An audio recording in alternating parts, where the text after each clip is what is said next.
ሰላም ለእናንተ ይሁን። የተወደዳችሁ እንደምን አላችሁ? እግዚአብሔር ስም የተባረከ ይሁን።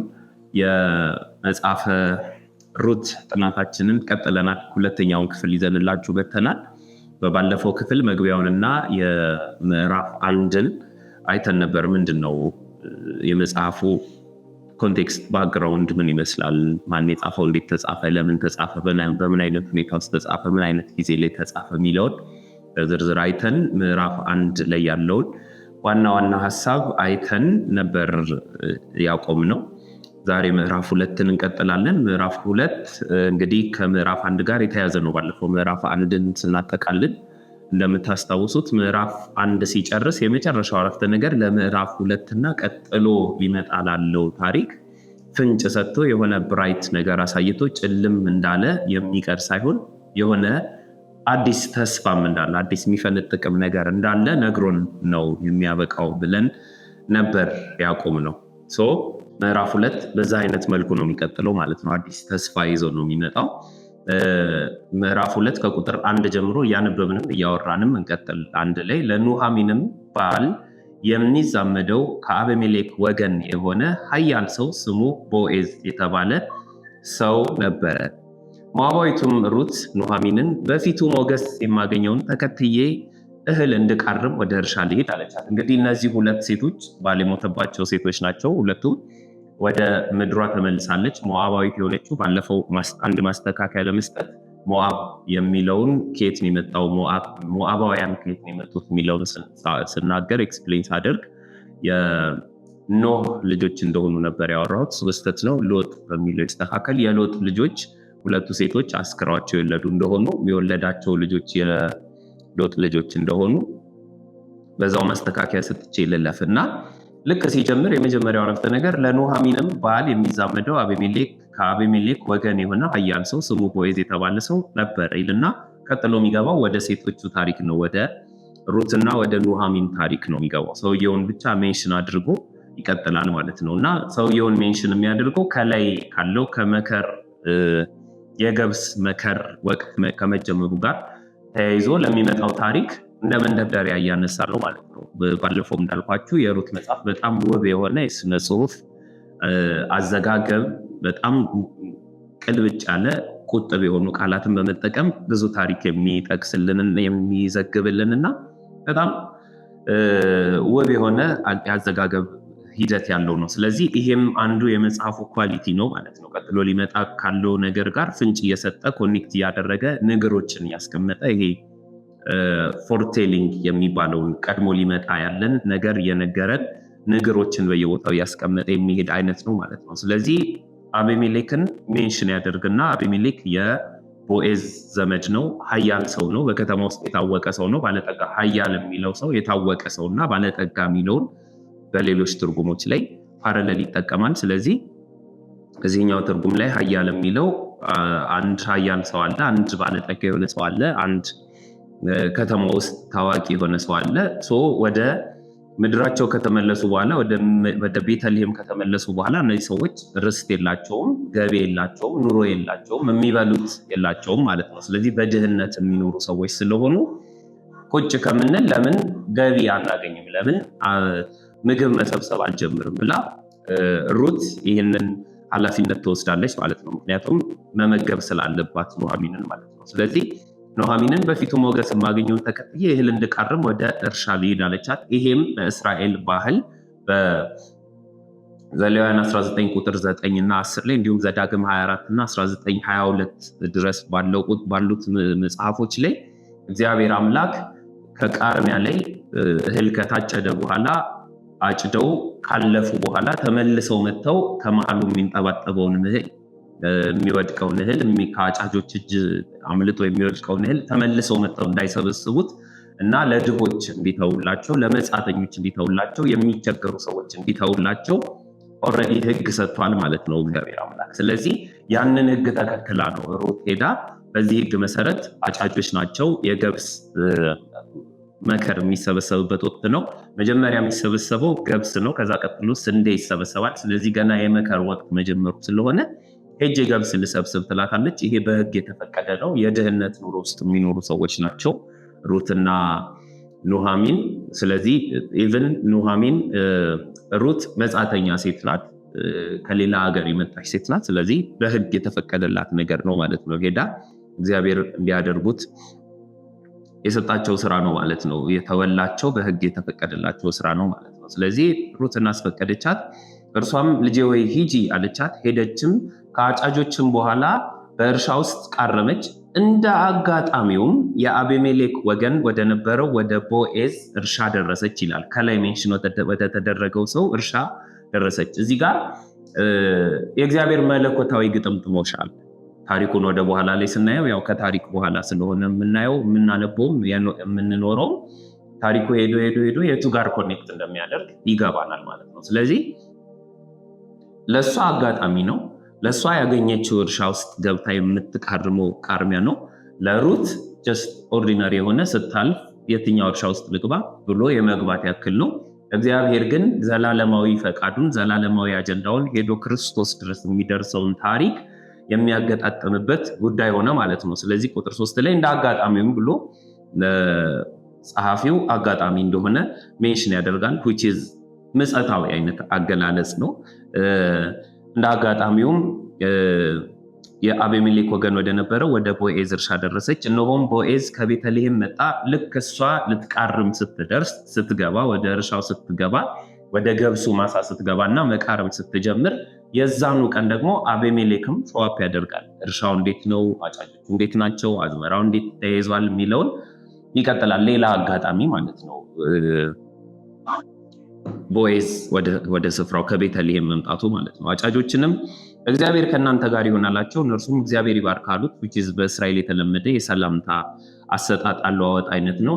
የሰላምታው ኮንተንት ግን ከአጫጆቹ ጋር ከእርሻ ውስጥ ከሚሰሩ ሰዎች ጋር ሰላምታ የተለዋወጠበት መንገድ እግዚአብሔርን የሚፈራ ሰው እንደሆነ ያሳያል። የሰላምታው ኮንተንት ማለት ነው። እና ቦዔዝም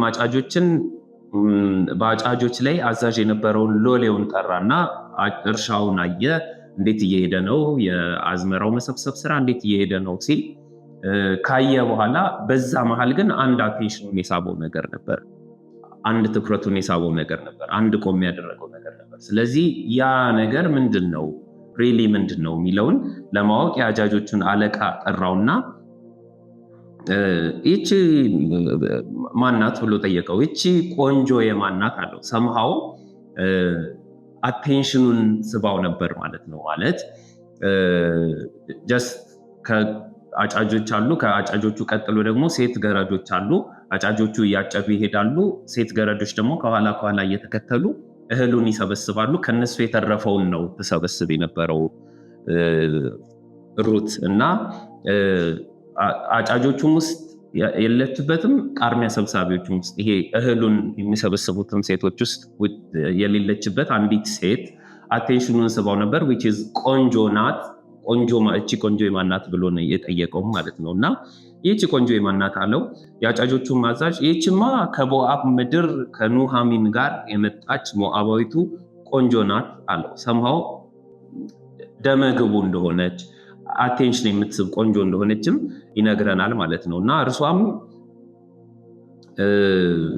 እርሷም ከአጫጆቹ በኋላ በነዶ መካከል እንድቃርምና እንድለቅም እባክህ ፍቀድልኝ አለች። መጣችም፣ ከማለዳም ጀምራ እስካሁን ድረስ ቆይታለች። በቤትም ጥቂት ጊዜ እንኳን አላረፈችም ይለዋል። እና የነበረውን ታሪክ የነበራቸውን ኮንቨርሴሽን ደግሞ ይነግረዋል። መጣች፣ ጠየቀችኝ፣ አስፈቀደችኝ፣ በቃ ቃርሚ ብዬ ፈቀድኩላት፣ እየቃረመች ነው። የሚገርምህ ግን እስካሁን ድረስ አላረፈችም። እስካሁን ድረስ ጠዋት የገባች እስካሁን ድረስ ጥቂት እንኳን አላረፈችም ይለዋል። ቦዔዝ ዞረ ማለት ነው። ከሰማ በኋላ ዞረ ወደ ልጅቷ። ቦዔዝም ሩትን ልጄ ሆይ ትሰሚያለሽ? ቃርሚያ ለመቃረም ወደ ሌላ እርሻ አትሂጂ። ይሄ ምንን ያመለክታል? እየቃረሙ እዚህኛው ጋር ሲያልቅ ሌላ ቦታ ደግሞ ሄደው ሌላ እርሻ ውስጥ ገብተው የሚቃርሙበት አይነት ባህልም እንደነበራቸው አሰራር እንደነበራቸው ያሳያል በዘመኑ ማለት ነው። ከዚህም አትላወሺ፣ ነገር ግን ገረዶቼን ተጠቂ። አሁን ኮንቨርሴሽኑ ሽፍት አደረገ። ሴትየዋ ሩት የሄደችው ፍርፋሪ ልትለቅም ካይንድ ኦፍ ውድቅዳቂውን ነገር ልታነሳና ትንሽ ነገር ይዛ ለመምጣት ነበር የሄደችው። የቦዔዝን አቴንሽን አገኘች። ቦዔዝ ስለሷ ዲቴል ነገር ሰማ፣ አወቀ። ማን እንደሆነች ከተረዳ በኋላ ሰምሃው ሞገስ አገኘች፣ አቴንሽኑን ሳበች፣ የተሻለ ፕሪቪሌጅ ማግኘት ጀመረች ማለት ነው። ስለዚህ አንደኛ ከዚህ እንዳትሄጂ እስከ መጨረሻው ድረስ እዚህ ቃርሚ ከላይ እንዳየነው የመከር ወቅት ገና መጀመሩ ነው። ገና ገብስ ነው እየተሰበሰበ ያለው። ስለዚህ ገብስ ተሰብስቦ ካለቀ በኋላ ወደ ስንዴ ደግሞ ይኬዳል። ረጅም የመከር ጊዜ አለ ማለት ነው። ስለዚህ ተጀምሮ እስኪያልቅ ድረስ ግድ የለሽም፣ እኔ እርሻ ውስጥ እንድትቃርሚ ፈቅጄልሻለሁ፣ እኔ እርሻ ውስጥ እንድትሰበስቢ ፈቅጄልሻለሁ። ይሄ ምንም ያመለክተናል? ሌላ ያለመፍቀድም መብት አላቸው። ሂጂ፣ ውጪ፣ አትቃርሚ። ላይም እንዳየነው በፊቱ ሞገስ የማገኘው ሰው ያለ እንደሆነ ሄጄ ልሰብስብ አይነት ነገር ብላት ነበር ኑሃሚንን ማለት ነው። ስለዚህ ያለመፍቀድም ቴንደንሲ ያላቸው፣ ያለማስለቀምም እርሻቸው ውስጥ እንዳይገቡ የማድረግም ቴንደንሲ ነበራቸው ማለት ነው። ተጀምሮ እስኪያልቅ ድረስ ከዚህ አትላወሺ፣ ነገር ግን ገረዶቼን ተጠጊ። ገረዶቹ ማለት የታጨደውን እህል እየሰበሰቡ ዋናውን እህል የሚሰበስቡ ሰዎች ናቸው እና ወደ እነሱ ተጠጊ፣ ወደሚያጭዱበትም ስፍራ ተመልከች፣ ከዛ ተከታያቸው አላት። ሌላ ሁለተኛ ፕሪቪሌጅ የመከር ጊዜ እስኪያልቅ ድረስ የመልቀም አንድ ፕሪቪሌጅ አግኝታለች። ሁለተኛ ከገረዶቹ ጋር የመልቀም ሌላ ፕሪቪሌጅ ተሰጥቷታል። ከዋናው ቃርሚያውን ሳይሆን ከዋናው የማንሳት ሌላ ፕሪቪሌጅ ተሰጥቷታል። ከዛ ሶስተኛ ደግሞ ይቀጥላል። እንዳያስቸግሩሽም ጎበዛዝቱን አዝዣለሁ። ይሄ ደግሞ ምንን ያመለክተናል? የሚለቅሙ የነበሩ ሴቶች በእርሻው መካከል የሚያጭዱ ሰዎች፣ የሚያጭዱ አጫጆቹ ባሪያዎቹ ሴቶቹን እንደፈለጉ ሊያደርጓቸው ይችላሉ። ሌላም አይነት ተንኮል ሊያስቡባቸው፣ ሌላም አይነት አታክ ሊያደርጉባቸው፣ የመደፈር አደጋም ሊደርስባቸው ይችላል። ስለዚህ እንዳያስቸግሩሽ፣ እንዳይነኩሽ፣ እንዳይከለክሉሽ፣ አንቺንም እንዳይነኩሽ ፕላስ እንዳትለቅሚም ደግሞ እንዳይከለክሉሽ ነግሬያቸዋለሁ። ለጎበዛዝቱን አዝዣቸዋለሁ፣ እንዳትነኳተችን ሴት ብዬ ኦርደር ሰጥቻቸዋለሁ። ከዛ ሌላ ደግሞ ፕሪቪሌጅ፣ በተጠማሽ ጊዜ ወደ ማድጋው ሄደሽ ጎበዛዝቱ ከቀዱት ውሃ ጠጪ አላት። ከዚህ አትላወሺ፣ ፉል ታይም እዚህ መልቀም ትችያለሽ። ወደ ገረዶች የተጠግተሽ ከገረዶቹ ጋር መልቀም ትችያለሽ። ጎበዛዝቱ እንዳያስቸግሩሽ ነግሬያቸዋለሁ፣ አዝዣቸዋለሁ። ስለዚህ ማንም አይነካሽም፣ የሴፍቲ ኢሹ የለብሽም። ሴፍ ሆነሽ ነው የምትለቅሚው። ኤንድ ውሃ በተጠማሽ ጊዜ ሄደሽ የመጠጣት ፕሪቪሌጅ አለሽ። ለሰራተኞቼ ያደረግኩትን ደግነት፣ ለሰራተኞቼ የተቀዳውን ውሃ የመጠጣት ፕሪቪሌጅ አለሽ። አራት ፕሪቪሌጆች፣ አራት ፈቃዶች ተሰጧት ማለት ነው። ከዛ በግንባሯም ተደፍታ ቁጥር 10 ላይ በግንባሯም ተደፍታ በምድር ላይ ሰገደችለት። እኔን ለመቀበል በምን ነገር በፊት ሞገስ አገኘው? እኔ እንግዳ አይደለሁምን አለችው።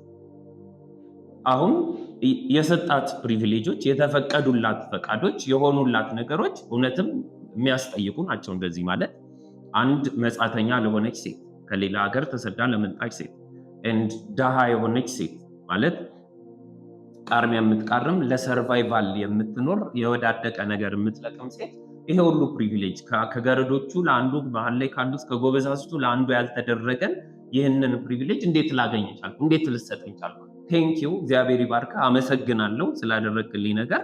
ግን እንደው ይህንን ሞገስ ያገኘሁት ይህን ሁሉ ጥቅማ ጥቅም እንድትሰጠኝ ያደረገ ምንድን ነው? በፊት ይህን ያክል ሞገስ እንዳገኝ ያደረገው ትለዋለች። እና ቁጥር 11 ላይ ይመልስላታል።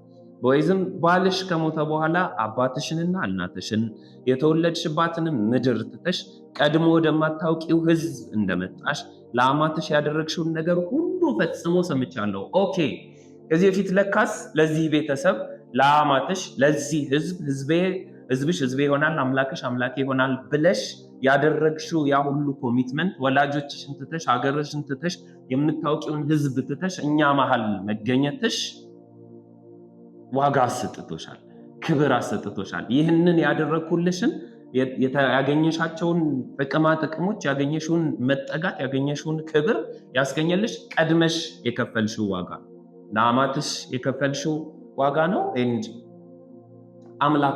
አምላካችንን ማክበርሽ ነው፣ ህዝባችንን ማክበር መቻልሽ ነው። ስለዚህ ይሄን ሰምቼሻለሁ። እግዚአብሔር እንደ ስራሽ ይስጥሽ። እኔ ልከፍልሽ አልችልም። እኔ ማደርገውን አድርጌያለሁ፣ የሰጠሽን ሰጥቼሻለሁ፣ የሆነውን ሆኗል። ግን እግዚአብሔር እንደ ስራሽ ይስጥሽ። ከክንፉም በታች መጠጊያ እንድታገኚ በመጣሽበት በእስራኤል አምላክ በእግዚአብሔር ዘንድ ደሞዝሽ ፍጹም ይሁን አላት። እርሷም ጌታዬ ሆይ ከባሪያዎችህ እንደ አንዲቱ ሳልሆን አጽናንተኸኛልና የባሪያህንም ልብ ደስ አሰኝተሃልና በዓይንህ ፊት ሞገስ ስላገኘሁ ቴንኪዩ ሞገስ ስላገኘው ስለተቀበልከኝ አመሰግናለሁ፣ በጣም ነው ማመሰግነው አይነት ነገር አለች። ትናንት የከፈለችው ዋጋ፣ ትናንት ጥላ የመጣችው መምጣት፣ ትናንት ይሄን እግዚአብሔርን ለመከተል ከዚህ ህዝብ ጋር እንደ ህዝብ ሆና ለመኖር ከዚህ ህዝብ ጋር ቤተሰብ ሆና ለመኖር የከፈለችው ዋጋ አስገኝቶላታል፣ ክብር አስገኝቶላታል። ይህንን ያገኘችውን ነገር አስገኝቶላታል በትክክል ማለት ነው። እና ከዛ ይቀጥላል የተባረከችበት መባረክ፣ የተሰጣት ስጦታ ይቀጥላል። ይቀጥላል ቁጥር 14ም ላይ ይሄ በረከት ይሄ ለከፈለችው ዋጋ ላለፈችበት መንገድ ለሆነችው መሆን የሚሰጣት ፕሪቪሌጅ የሚጨመርላት ክብር የሚሆነው ነገር ይቀጥላል። ቁጥር 14 ላይ በምሳም ጊዜ አሁን ለምሳ ተሰበሰቡ፣ ሰራተኞቹ ለምሳ ተሰበሰቡ፣ ተቀመጡ፣ ምሳ ሊበላ ሆነ ማለት ነው። በምሳ ጊዜ ወደዚህ ቅረቢ፣ ምሳ ቢ፣ እንጀራሽንም በሆምጣጤው አጥቅሺ አላት። በአጫጆችም አጠገብ ተቀመጠች፣ የተጠበሰም እሸት ሰጣት፣ በልታም ጠገበች አተረፈችም። አሁን ደግሞ ይሄ ሰውዬ ከሰጣት ካስጠጋት ማስጠጋት ካደረገላት መልካምነት ሁሉ የባሰውን ቁጭ ብሎ ማስተናገድ ጀመረ ማለት ነው። ማለት ምንድን ነው እየተካሄደ ያለው ታሪክ ውስጥ? ነገሩ በጣም ወደ ክላይማክሱ እየሄደ ነው፣ እየጦዘ ነው። ለአንዲት ሴት የማይገባትን፣ ለአንዲት መጻተኛ ለሆነች ለአንዲት ደሃ ሴት የማይገባትን አይነት ክብር የማይገባትን አይነት ሽልማት እየሸለማት ነው። ሰውዬ እየሰጣት ነው። በጣም ወደ ራሱ እያስጠጋት ነው። በጣም ዋጋ እየሰጣት ነው። ለምን እንዲነሳ ያደረገው? አንደኛ ዘመድ ነው፣ ቤተሰብ ነው፣ ለአቤሜሌክ ዘመድ የሆነ ሰው ነው። ሁለተኛ ይቺ ሴት ዋጋ ከፍላ ለአማቷ ለሩት ዋጋ ከፍላ የመጣች ሴት መሆኗን ሰምቷል። ለእስራኤል ሕዝብ ዋጋ ከፍላ የመጣች የእስራኤልን አምላክ ያከበረች ሴት መሆኗን ሰምቷል። እና ይሄ ሁሉ የሚያደርገውን እንዲያደርግ ዋጋ የሚከፍለውን እንዲከፍል እያደረገው ነው ማለት ነው። ምን ሆኖ አረፉ? መጨረሻ ላይ አስተናጋጇ ሆኖ አረፉ። ቁጭ ብሎ ምግብ የሚሰጣት የሚያቀብላት ሆኖ አረፉ ማለት ነው። ቁጥር 14 ላይ እናገኛለን። በአጫጆቹም አጠገብ ተቀመጠች፣ የተጠበሰም እሸት ሰጣት። ተሰጥቶት የሚበላ ሰው ነው። በጣም ብዙ አሽከሮች አሉት፣ በጣም ብዙ አገልጋዮች አሉት፣ በጣም ብዙ ባሪያዎች አሉት እንደምናየው ከክፍሉ ማለት ነው። ከታሪኩ ግን አስቀምጧት፣ ጠርቷት፣ ሰጣት፣ በልታም ጠገበች። እስክጠግብ ድረስ የሚሆናትን ሰጣት፣ አበላት፣ አጠገባት። ከዛ ተረፋት፣ ምግብ አተረፈች እና አትርፋ እንድትሄድ ሆነ። ይሄ አተረፈች የሚለውም ኢንቴንሽናል የተጠቀሰ ነው። መጨረሻ ላይ የተረፈውን ምግብ ይዛ ሄዳ ለአማቷ እንደምትሰጣት ስለምናይ ማለት ነው። እና ደግሞም ልትቃርም በተነሳች ጊዜ ቦዔዝ ጎበዛዝቱን ሌላ ደግሞ ክብር፣ ሌላ ደግሞ ሽልማት፣ ሌላ ደግሞ ፕሪቪሌጅ ይሰጣታል። ጎበዛዝቱ እንደዚህ ብሎ ያዛ፣ በነዶ መካከል ትቃርም፣ እናንተ አታሳፍሯታል።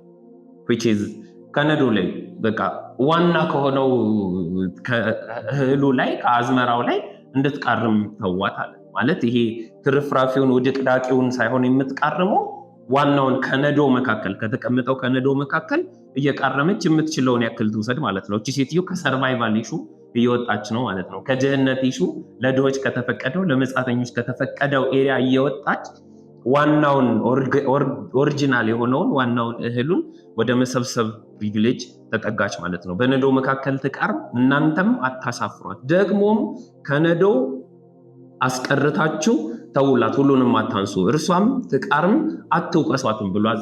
ምንም ሼም እንዳታስይዟት፣ እንዳታሳፍሯት።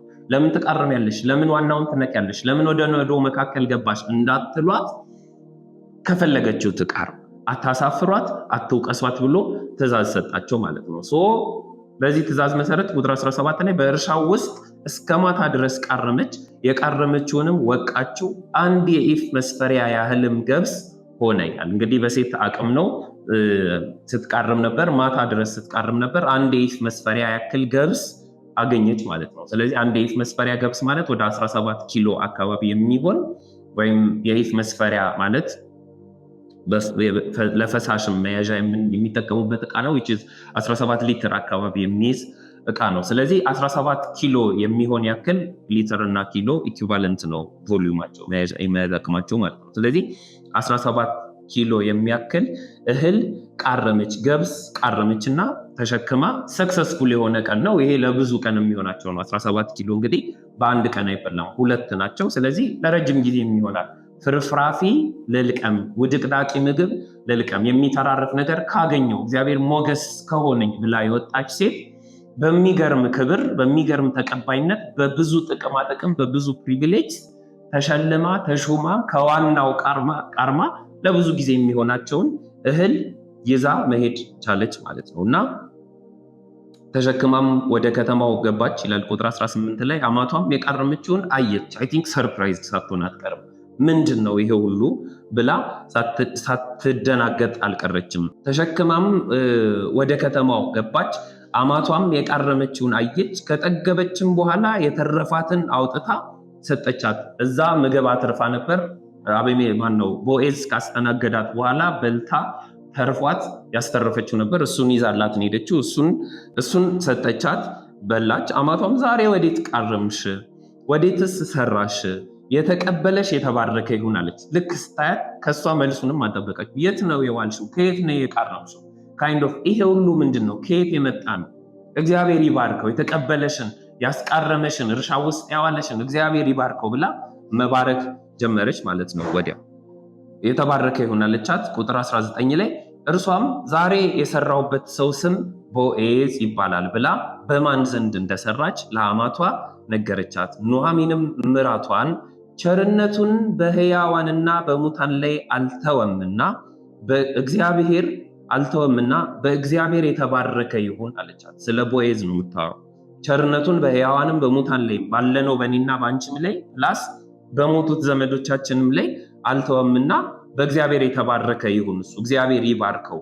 ቸርነት አድርጎልናል፣ አስቃርሞሻል፣ እህል ምግብ ልኮልኛል፣ እስኪተርፍሽ ድረስ እንድትበይ አድርጎሻል እና በእግዚአብሔር የተባረከ ይሁን አለቻት። ኑኃሚንም ደግሞ ይህ ሰው የቅርብ ዘመዳችን ነው፣ እርሱም ሊቤዥን ከሚችሉ አንዱ ነው አለቻት። ሞዓባዊቱ ሩትም ቀጠለች ታሪኩን መንገር። እግዚአብሔር ይባርከው፣ ስለተቀበለች ስለባረከች እግዚአብሔር ይባርከው። ግን ይሄ ሰው ዝም ብሎ ኦርዲናሪ ሰው አይደለም። ዝም ብለሽ ስታልፊ እግረ መንገድሽን የቃረምሽበት አይነት ሰው አይደለም። እስከዚህ ድረስ እንግዲህ ሩት ምን ሲካሄድ እንደነበረ፣ ታሪክ ወዴት ሲሄድ እንደነበረ፣ ምን ሲፈጠር እንደነበረ አይዶንት ቲንክ የምታውቅ አይመስለኝም። የቅርብ ዘመድ መሆናቸውን ከላይ ጸሐፊው ሜንሽን አድርጎት ያልፋል። ሩት ግን ጀስት ታሪኳን ሰምቶ ያደረገችውን መልካምነት አይቶ የረዳት የተቀበላት እርሻውን የፈቀደላት አይነት ሰው እንደሆነ ነው የምታውቀው። እዚህ ጋር ግን ኑኃሚን ትነግራታለች ሊቤዡን ከሚችሉ ሰዎች። እንግዲህ የመቤዠታቸው ታሪክ የመቤዠታቸው ተስፋ የተቋረጠባቸው ሰዎች ናቸው። ሲመጡ ባለፈው ክፍል ላይ አይተናል። ምንም ዛሬ እንኳን ልጅ በወልድላችሁ ልጆቹ አድገው ዘር ሊያስቀሩላችሁ ዘራችን ሊቀጥል የሚችልበት ምንም አይነት ዜሮ ፖሲቢሊቲ ነው ያለው። ስለዚህ ተመለሱ ብላ ኢንሲስት ስታደርግ የነበረች ሴት ስለነበረች አሁን ደግሞ አንድ ዘመድ አለ። ይሄ ሰው ይሄ በአጋጣሚ በሚመስል ሁኔታ ቤት ውስጥ እርሻ ውስጥ የዋልሽበት ሰው ሊቤዡን ከሚችሉ ሰዎች ከዘመዶቻችን አንዱ ነው አለቻት። ሞዓባዊቱ ሩትም ደግሞ መከሬን እስኪጨርሱ ድረስ ጎበዛዝቴን ተጠጊ አለኝ አለቻት። እንዳትወጪ ከዛው እርሻ ውስጥ እንዳትወጪ አላትን ደግማ ትነግራታለች። እዚሁ እኮ ቆይ ብሎኛል አለቻት። ኑኃሚንም ምራቷን ሩትን ልጄ ሆይ ከገረዶቹ ጋር ብትወጪ በሌላም እርሻ ባያገኙሽ መልካም ነው፣ እዛው ቆይ። የመቆየት እድል ተሰጥቶች ከሆነ በሩን ክፍት አድርጎ ከሆነ እርሻውን፣ ቤቱን፣ ሀብቱን ክፍት አድርጎልሽ ከሆነ ግድ የለሽም፣ ከገረዶቹ ጋር እዛው ቆይ። በሌላ እርሻ ባያገኙሽ መልካም ነው አለቻት። ሩትም የገብሱና ከዛ የስንዴው መከር ገብሱ አልቆ የስንዴው መከር እስኪጨረስ ድረስ ልትቃርም የቦዔዝን ገረዶች ተጠጋች፣ በአማቷም ዘንድ ትቀመጥ ነበር። ይሄ ህይወቷ ሆነ ማለት ነው። እየተመላለሰች ሁሌ የምትቃርም ሁሌ እህል ይዛ የምትመጣ የተሰጣትን ፕሪቪሌጅ የምትጠቀም ሰው ሆነች ማለት ነው። ስለዚህ አማቷ ጋር ትቀመጣለች፣ ኑኃሚን ጋር ታድራለች፣ ትሄዳለች። የሰርክ ስራዋ አደረገችውና ኑሮዋ ሆነ ብሎ ምዕራፍ 2 እዛው እርሻ ውስጥ ሆኖ የቃርሚያው ህይወት ውስጥ ሆኖ ግን የቃርሚያ ህይወት ሆኖ ከፍ ያለ ህይወት ከቃርሚያ ያለፈ ከነዶ የመቃረብ ሼም የሌለበት እዛው የበላች የጠጣች የምትቃርምበት አይነት ህይወት ተሰጥቷት እንደ ታሪኩን እዚህ ላይ ይጨርሳል ማለት ነው።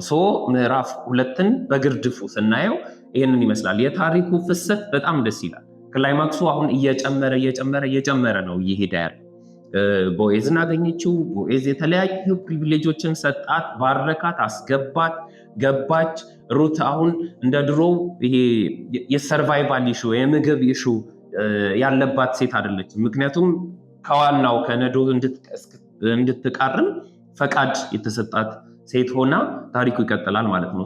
እዚህ ውስጥ የምናያቸው ዋና ለኛ ያሉን ትምህርቶች አፕሊኬሽኖች ምንድን ናቸው? አንደኛ የስራ ኢሹ ነው። ቁጭ ብለዋል እነዚህ ሰዎች ተመልሰዋል። እግዚአብሔር ሕዝቡን ጎብኝቷል። መከር ሆኗል። የመከር ጊዜ ተጀምሯል። እርሻ በቅሏል። ግን ስቲል የሰርቫይቫል ኢሹ የምግብ ችግር ያለባቸው ሰዎች ናቸው። ወደ ምድራቸው ወደ ህዝባቸው ተመለሱ እንጂ ሰርተው አርሰው የሚበሉ አይነት ሰዎች አይደሉም። ስለዚህ ሩት ምንድነው ያደረገችው? ሩት ጋር የምናየው አንድ ኳሊቲ የምንማረው የስራ ባህሏን፣ ተግታ የመስራት ባህሏን። ጠዋት የገባች ይኸው እስካሁን ድረስ አላረፈችም። በመልቀም ላይ ናት፣ በመቃረም ላይ ናት። በጣም ትጉ ሴት ናት። ኢኒሺዬሽኑም የሷ ነው። ልሂድ፣ ልስራ፣ ላምጣ፣ የሚበላ ነገር ላምጣ ብላ ኑኃሚንን አስፈቀዳት የወጣችው እሷ ናት። ሄዳም ደግሞ በጣም በትጋት ስትሰራ እናያለን። እና አንደኛ ተግቶ መስራትን፣ ስራ በጣም ወሳኝ ነገር መሆኑን ተግቶ መስራት ከሩት ህይወት የምንማረው፣ ኮሚትድ ሆኖ መስራትን ከሩት ህይወት የምንማረው ሌላው ነገር ነው። ሁለተኛ ከዚህ ምዕራፍ የምንወስደው ሌላኛው ፕሪንሲፕል የሆነ ዘመን ላይ የከፈልነው ዋጋ አለው። የሆነ ዘመን ላይ የማይመስል ሪስክ ወስደን ነገር ግን ለእግዚአብሔርና እግዚአብሔራዊ ለሆነ ጉዳይ የከፈልነው ዋጋ አለው። በህይወታችን ውስጥ ወደኋላ ስናልፍ ተው፣ አይጠቅምህም፣ አይጠቅምሽም፣ ይሄ ነገር ይቅርብሽ እየተባለን የከፈልነው ዋጋ አለው። የሄድንበት ርቀት አለው። በማይመስል መልኩ የከፈልነው ዋጋ አለው። እግዚአብሔር የከፈልነውን ዋጋ ይረሳ ዘንድ እግዚአብሔር ያለፍንበትን መንገድ ጭካኔያችንን ተው፣ ተመለሱ፣ አያዋጣም እየተባለ ኖ እግዚአብሔር አምላክ ይሆነኛል፣ እግዚአብሔር ይክሰኛል፣ እግዚአብሔር ይፈርድልኛል፣ እግዚአብሔር ይከፍለኛል ብለን የከፈልነውን ዋጋ እግዚአብሔር እንደማይረሳ ሌላው ማሳያ ነው። ቦዔዝ ከፊት ለፊት ወጥቶ ሜንሽን ያደረገው እሱ ለአማትሽ ለሩት ያደረግሽውን ነገር የአባትሽን ቤት የእናትሽን ቤት ህዝብሽን ትተሽ ህዝብሽ ህዝቤ ይሆናል፣ አልተውሽም፣ አልጥልሽም፣ ካንቺ አልለይም ብለሽ ዋጋ ከፍለሽ የመጣሽው ነገር ብሎ ሜንሽን አድርጎ ሲያከብራት፣ ሜንሽን አድርጎ እሱን ጠቅሶ ጥቅማ ጥቅም ሲሰጣት ሲያስጠጋት እናያለን። እና እግዚአብሔር በብዙ ክብር፣ በብዙ እጥፍ፣ በብዙ ፕሮቴክሽን፣ ሴፍ በሆነ ኢንቫይሮንመንት ምንም ሪስክ በሌለው መንገድ የሚከፍል አምላክ መሆኑን ከዚህ ምዕራፍ እንማራለን። ሌላ ሶስተኛው እና የመጨረሻው ከዚህ ምዕራፍ የምናየው ነገር በእግዚአብሔር ዘንድ አጋጣሚ የሚባል ነገር እንደሌለ። አጋጣሚ ሊመስለን ይችላል፣ በሰውኛ አጋጣሚ ሊሆን ይችላል፣ ድንገት የሆነ ነገር ሊመስለን ይችላል። ነገር ግን በእግዚአብሔር ዘንድ አጋጣሚ የሚባል ነገር የለም። ጸሐፊውን ሲጠቅሰው እንደ አጋጣሚም የቦዔዝ እርሻ መሃል ተገኘች ይላል እንጂ እግዚአብሔር ዘላለማዊ ሐሳቡን አሁንም ከታሪክ በኋላ ስላለን ያለነው ዶቶቹን እያገናኘናቸው ስንሄድ እስከ ክርስቶስ ድረስ ቦዔዝም ሩትም የክርስቶስ የዘር ሐረግ ውስጥ እስኪጠቀሱ ድረስ እግዚአብሔር ስራውን እየሰራ ነበር። በማይመስል ሁኔታ ውስጥ፣ አጋጣሚ በሚመስል ሁኔታ ውስጥ የሆነ የማይረባ የወደቀ መቃረም፣ የሆነ ውድቅዳቂ ማንሳት በሚመስል ነገር ውስጥ በሚመስል መንገድ ውስጥ እግዚአብሔር ግን ዘላለማዊ ሐሳቡን ፈቃዱን እየፈጸመ ነውና እግዚአብሔርን ከስራው የሚያስቆመው እንደሌለ፣ እግዚአብሔር ዘንድ አጋጣሚ የሚባል ነገር እንደሌለ ማየት እንችላለን ማለት ነው። ስለዚህ እነዚህን ሶስት ነገሮች ከዚህ እንውሰድ። ተግቶ ስለመስራት እግዚአብሔር ቃል ከሩት በደንብ ያስተምረናል። ከሩት ህይወት ኮሚትድ ሆኖ ስለመስራት ኤንድ እግዚአብሔር የከፈልንለትን ዋጋ፣ እግዚአብሔር ትናንት በማይመስል ሁኔታ ውስጥ ዋጋ እያስከፈለን የከፈልነውን ዋጋ እግዚአብሔር አይረሳም። ምን ዋጋ ከፍለናል? ምን ስለ እግዚአብሔር ብለን አድርገናል? እግዚአብሔር በጭራሽ እሱን አይረሳውም። ኤንድ ሶስተኛውና የመጨረሻው በእግዚአብሔር ዘንድ አጋጣሚ የለም። አጋጣሚ ሊመስል ይችላል፣ በማይመስል መንገድ እያለፍን ያለን ሊመስለን ይችላል። ግን በእግዚአብሔር ዘንድ አጋጣሚ የለም። እግዚአብሔር በየትኛውም አይነት መልኩ ዘላለማዊ ፈቃዱን ዘላለማዊ ሐሳቡን ይፈጽማል፣ ያስፈጽማል፣ ያደርጋል። የትኛውም አይነት ድካማችንም ብርታታችንም ውድቀታችንም መነሳታችንም እንደማያግደው ከዚህ ታሪክ ውስጥ በደንብ አድርገን እናያለን። ምዕራፍ 2 ይህንን ይመስላል። በሚቀጥለው ክፍል ደግሞ ምዕራፍ 3ና 4ን አንድ ላይ አይተን የሩትን መጽሐፍ እንጨርሳለን ማለት ነው። እግዚአብሔር አምላክ ይባርካችሁ። ተባረኩ።